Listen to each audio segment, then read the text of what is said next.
Good evening, ladies and gentlemen. Thanks for joining us on the 8 p.m. Balinga newscast on Spectrum Television. In our headlines, following a crackdown and deportation of Cameroonians in Equatorial Guinea, the Cameroon consular Depuis le 20 officer octobre in Bata dernier, says President Paul Biya has made available an undisclosed amount for any of his compatriots who wishes to return home. Cameroonians with legal residence, as well as those without legal status, have in the past days been arrested, and some have already been bundled out of the country. And also in these newscasts, in the days ahead, a platform will be created for scientists and other health personnel to enable the population get vital information about COVID-19 pandemic on the health system, and also the use of some medical kits in the country. The Minister of Public Health, Dr. Manahoda Malashi, made a revelation recently in Yaoundé during the press conference on epidemiological situation in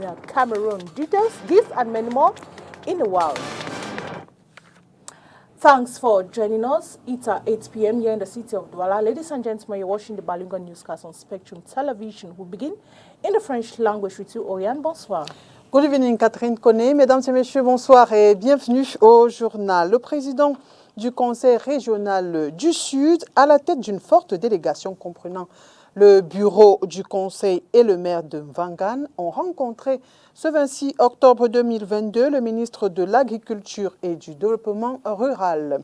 Objectif de la rencontre, solliciter le parrainage du gouvernement pour la première édition de la fête internationale de la banane plantain qui se tiendra au mois de novembre prochain dans la région du Sud. Olivier Bouzike pour les détails.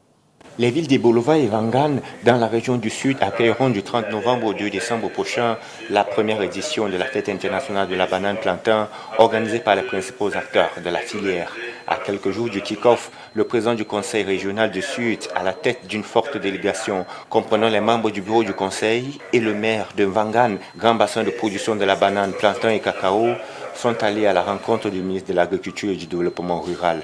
Nous l'avons remercié pour avoir accepté de parrainer cet important événement qui est l'organisation de la première rencontre internationale des acteurs de la filière de la banane plantain au Cameroun et en Afrique. Nous avons passé en revue les problèmes liés à l'organisation de cette manifestation. Nous avons profité également de cette occasion pour lui proposer un accord cadre entre le MINADER et le Conseil régional du Sud en termes de collaboration pour booster davantage l'agriculture dans le Sud et peut-être arriver à une sorte de constitution d'un guichet unique ou une plateforme de synergie d'action entre les différents acteurs institutionnels qui concourent au développement rural dans la région du Sud. En réponse, le ministre Gabriel Mbaye-Robé a garanti à ses hôtes un accompagnement du MINADER pour faire de cette collaboration l'un des leviers sur lesquels le gouvernement s'appuiera pour réussir le passage à une agriculture de seconde génération. La région du Sud abritera ainsi un autre événement agricole majeur 11 ans après le dernier comice agro-pastoral en 2011. And our executives of the Douala Urban Council have met on October 26 in an ordinary session dedicated to evaluating the execution rate of the 2022 budget while drawing out priority projects for 2023. Details with Oni Ladonet. As of September 30, 2022, the execution revenue of the Douala Urban Council budget stands at 45.5 billion CFA francs. That is 65.6% of the total budget. Council members assembled together on October 26 to evaluate this year's budget while presenting orientations for 2023. The fiscal year 2022 budget is in good shape and is going to be implemented in a good way. We are on the good track, and we are confident that at the end of the year we will have good figures for the implementation of the budget. The over 70 billion CFA francs voted at the start of the year was used in financing priority projects linked with economic development and sanitation. The second term of the council was about the future, what we want to do next year. And we want to improve the roads, we want to improve sanitation, and we want, first of all, to improve public transportation systems. We have a project BRT that will start next year. The improvement of road network will enter full swing in 2023. High-end buses will be purchased so as to ease movement. Health and cultural projects are also under review. Aside of that, the council also adopted some resolution about the management of Palace of Culture here in Douala in partnership with Ngondo. We have also we are going to improve the support that we give to Lakenti Hospital, that will improve significantly the services of Lakenti Hospital. The council hopes to use this last quarter of 2022 to meet up with all the objectives set. 2023 projects will be revealed by December. En politique, en un mot comme en mille, mutualisation. C'est ce qu'il faut retenir du programme politique de l'AFP. Son président national, Cyril Sambaka, était face à la presse ici à Douala. Compte rendu, Léla Renganzo.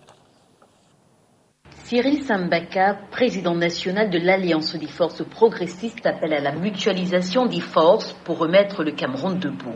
C'est donc un effort transpartisan, un appel à notre histoire commune. Mutualiser, c'est reconnaître qu'on n'a pas la science infuse, qu'on a sa part de responsabilité dans notre lot de souffrances.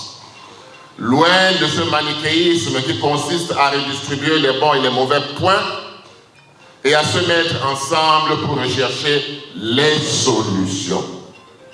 Cet effort collectif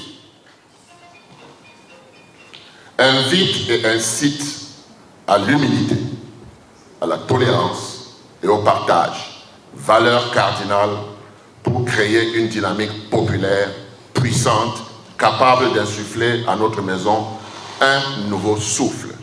Pour l'homme politique, cette mutualisation des forces devra se faire dans tous les secteurs, en économie pour faire face à l'inflation galopante. Créer un modèle propre, robuste et performant.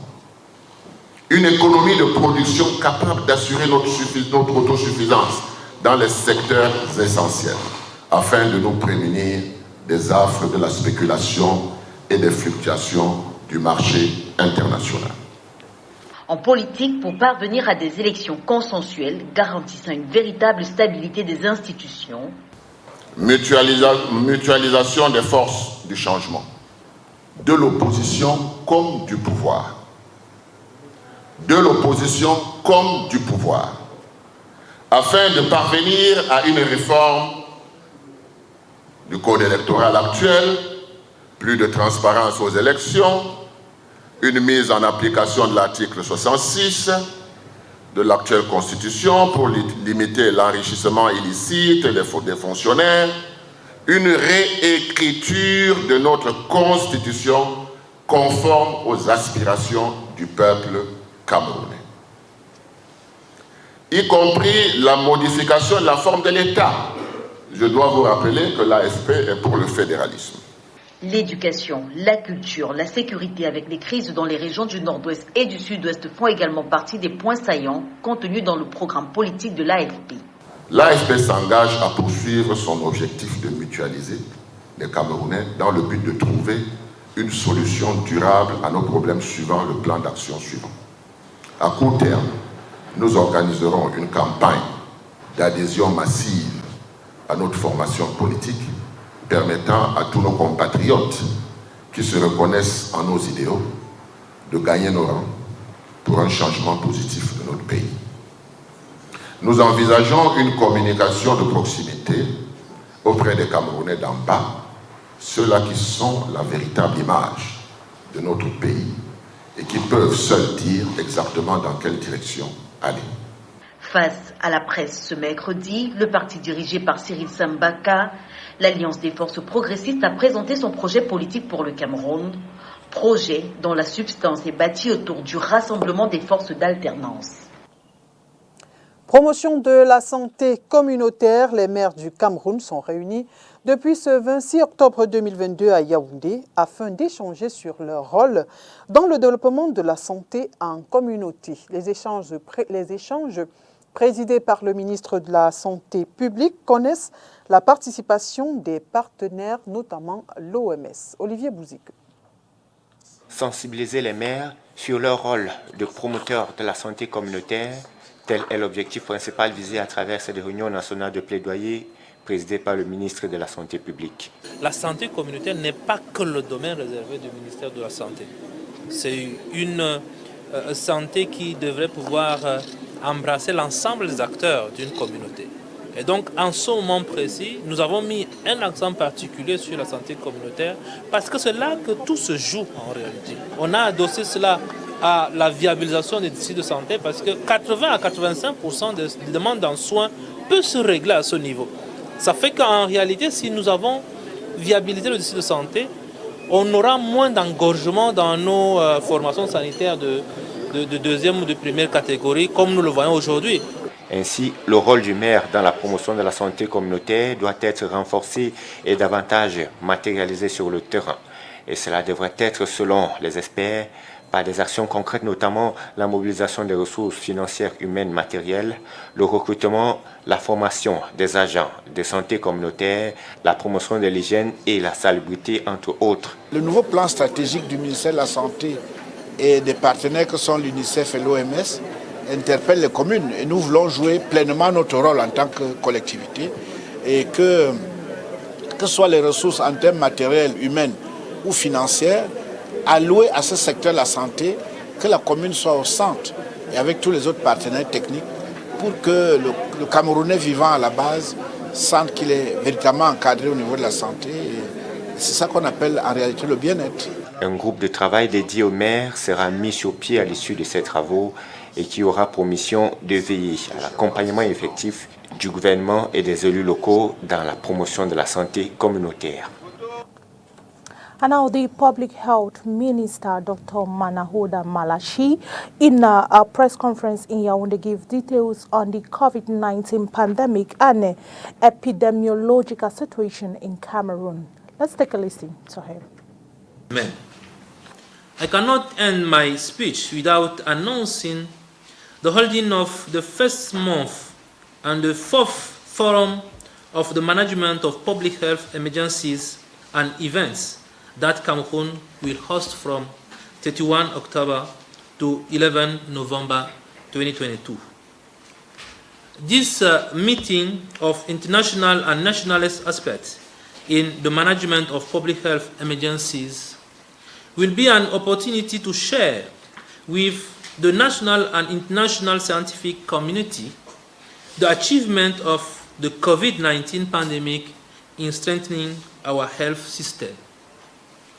During this month, the capacity of the actors of the health system will be built on terms such as the incident management system, surveillance, health information systems, and basic emergency medical procedures.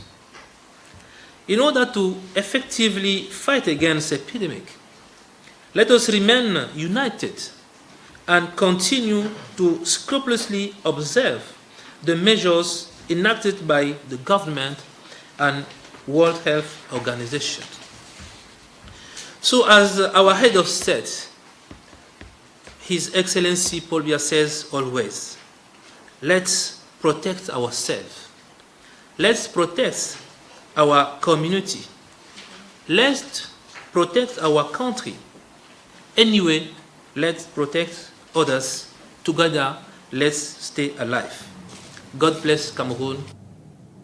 We now take you to the west region of the country where inhabitants of Kamkop 2, a locality situated in the city of Bafoussam, are at a mercy of aggressions, ambush, and by armed bandits. Insecurity is the order of the day in this neighborhood, despite its close proximity to the 9th Military Camp. Oni Ladonet with more.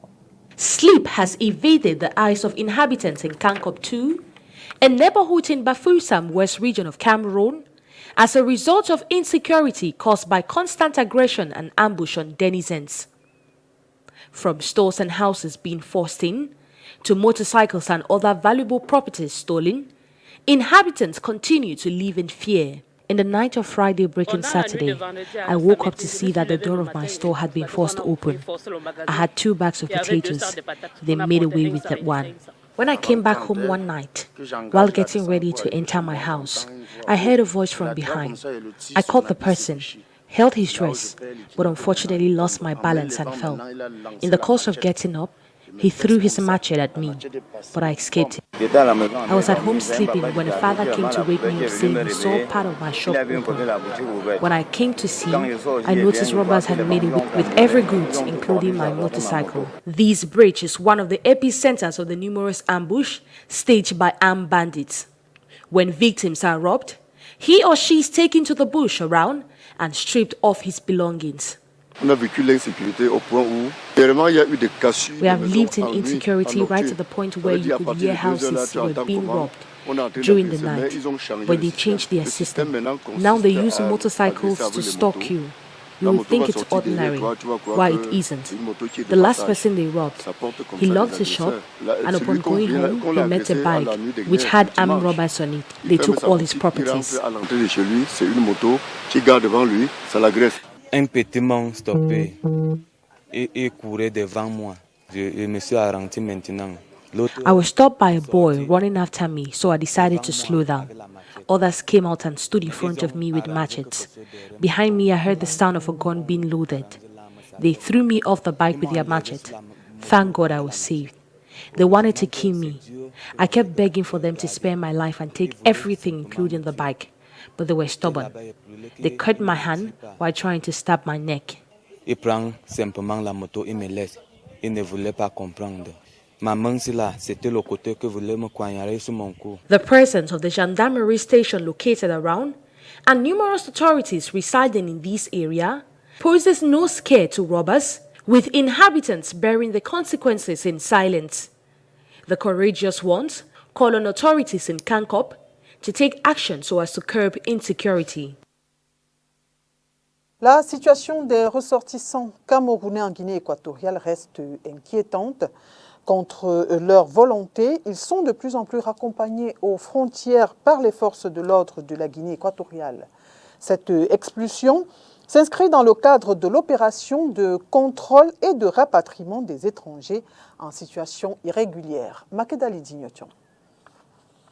Depuis le 20 octobre dernier, les ressortissants camerounais installés en Guinée équatoriale sont de plus en plus raccompagnés aux frontières, malgré leur volonté de rester sur place. De nombreux Camerounais doivent alors regagner leur pays d'origine en empruntant divers moyens de transport, y compris le bateau. À bord de cette pirogue, l'on tente ici de se motiver en interprétant tant bien que mal des chansons de nos artistes locaux. L'expulsion des Camerounais de la Guinée équatoriale fait suite aux instructions du gouvernement équato-guinéen. Instructions prises dans le cadre d'une vaste opération de contrôle et de rapatriement des étrangers en situation irrégulière. Face à cette situation, le gouvernement camerounais se mobilise. Saisi par le consul de Bata, des moyens financiers ont été débloqués pour faciliter le retour des Camerounais au bercail.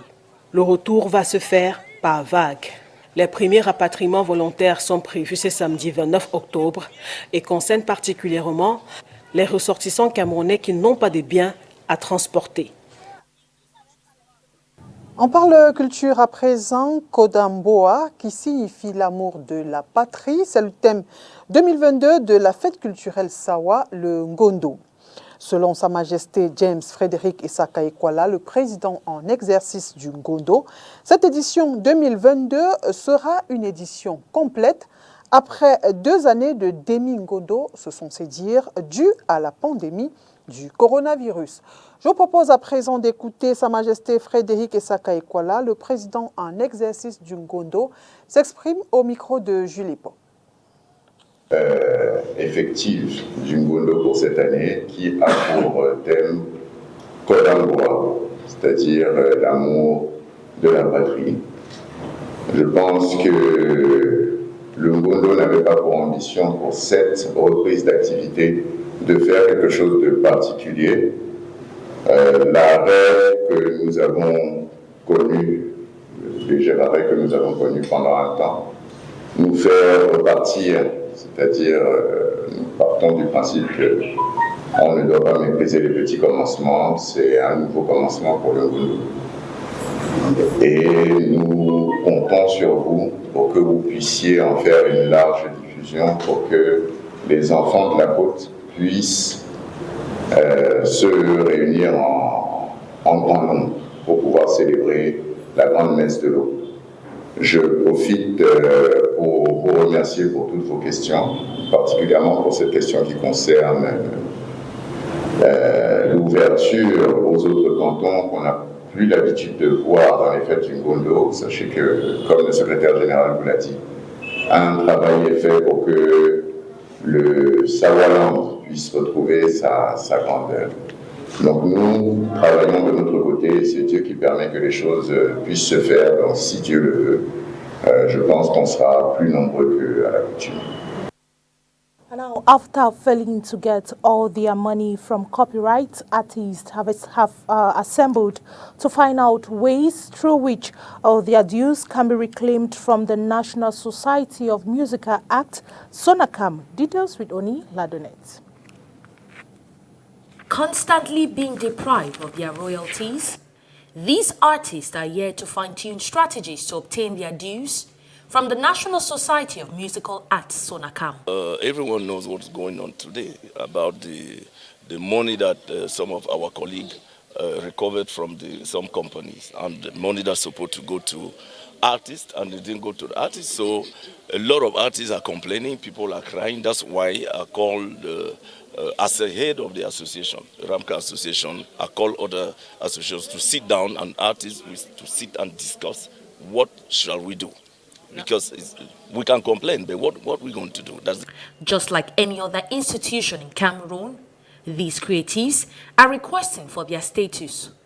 Yeah, the Congress. I mean, the ministry have to do something to go to the country to study the law concerning the status of artists. And it's not coming from us. It's not going to come from us. We're still talking again about the government. It has to sit down and think, what is an artist?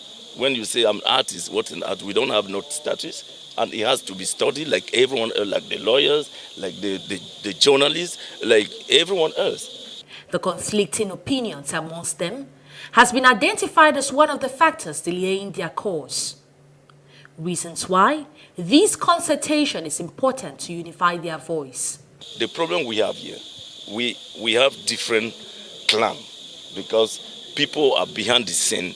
They don't want us to talk to the same word or to be together. So the problem is that it's very difficult. We can fight, but when the government is not taking its own responsibility, there's no way we can organize this. But as I'm saying again, the 2000 law about the copyright is being voted in the assembly. What's wrong to not? What is so difficult to people to sit down and think about the statute of the artist that can go to the Congress and be voted in the Parliament before be signed by the head of state.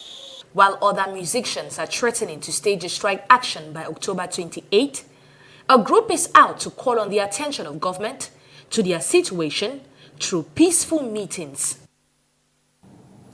L'actualité dans le continent, c'est dans le Round-up Afrique avec la Voix de l'Amérique. La justice guinéenne a annoncé l'interpellation d'un gendarme filmé en train de faire feu lors de dernières manifestations contre la junte au pouvoir, au cours desquelles plusieurs civils ont été tués. Au Mali, des groupes armés affiliés à l'organisation État islamique ont massacré des centaines de villageois depuis le début de l'année dans le nord-est du pays, de manière vraisemblablement systématique, et les autorités n'en font pas assez pour protéger les civils, alerte Human Rights Watch jeudi. En Afrique du Sud, le président Cyril Ramaphosa a regretté jeudi l'alerte sur un risque d'attentat à Johannesburg, émise la veille par l'ambassade des États-Unis en Afrique du Sud, la jugeant malencontreuse. Le Fonds monétaire international FMI a accordé 3 milliards de dollars de prêts à l'Égypte, a annoncé le gouvernement jeudi, alors que la livre était dévaluée de près de 16%, comme le réclamait l'institution internationale, pour accorder cette rallonge au pays où l'inflation est galopante.